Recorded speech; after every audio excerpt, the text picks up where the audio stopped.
SSC 2025 ఫలితాల్లో శిఖరాగ్ర విజయాలతో విద్యా వికాస్. ఇంకెందుకు ఆలస్యం? మీ పిల్లల బంగారు భవిష్యత్తుకై విద్యా వికాస్ ను ఎంచుకోండి. విద్యా వికాస్ విద్యా సంస్థలు, జంగారెడ్డిగూడెం. ఏలూరు జిల్లా బుట్టాయిగూడెం మండలం రెడ్డి గణపవరం పంచాయతీ శివారు వీరభద్రపురంలో త్రాగునీటి కోసం మహిళలు ఖాళీ బిందెలతో రోడ్డెక్కారు. గత 3 రోజులుగా త్రాగునీరు లేక ప్రజలు తీవ్ర ఇబ్బంది పడుతున్నారని కెవిపిఎస్ ఏలూరు జిల్లా కార్యదర్శి రెడ్డి గణపవరం మాజీ ఎంపీటీసీ ఏ ఫ్రాన్సిస్ ఆవేదన వ్యక్తం చేశారు. ఆయన మాట్లాడుతూ రెడ్డి గణపవరం సచివాలయానికి కార్యదర్శి లేకపోవడం వల్ల మరమ్మత్తు చెందిన మోటార్లు రిపేరు చేయించేవారు కరువయ్యారని అసహనం వ్యక్తం చేశారు.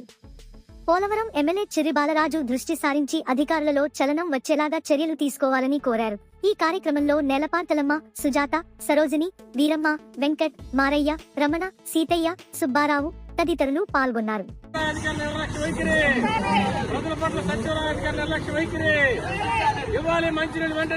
నా పేరు అందులో ఫ్రాన్సిస్, కులవ క్షత్రియ పోరాట సంఘం ఏలూరు జిల్లా కార్యదర్శి, రెడ్డి గణపవరం వన్ సెంటర్ మాజీ ఎంపీటీసీ. దాదాపు 3 రోజులుగా ఈ రోజుతో 4వ రోజు ఇప్పటికీ రెడ్డి గణపవరం పంచాయతీ శివారు వీరభద్రపురం ట్యాంక్ ఉన్నా కానీ ఇక మోటార్ పోయిందనే సాగుతోటి 4 రోజులు మట్టి మంచినీళ్ళు లేక ఇబ్బంది పడుతున్నారు ప్రజలు. సచివాలయ అధికారులు ప్రజల పట్ల చాలా నిర్లక్ష్యం వహిస్తూ ఉన్నారు. ప్రజల గురించి వాళ్ళు పట్టించుకునే పరిస్థితి లేదు. రెగ్యులర్ సెక్రటరీ వేయాలని అనేక సార్లు చెప్పాం, కానీ సెక్రటరీ గారు వేశారంట, ఆయన ఇంకా జాయిన్ కాలేదు. మోటార్ పోయిందని చెప్పి 3 రోజులు మరి చెప్తున్నారు. కనీసం ట్యాంకుల ద్వారా కూడా నీళ్లు ఇవ్వట్లేదు. చాలా ఇబ్బంది పడుతూ ఉన్నారు.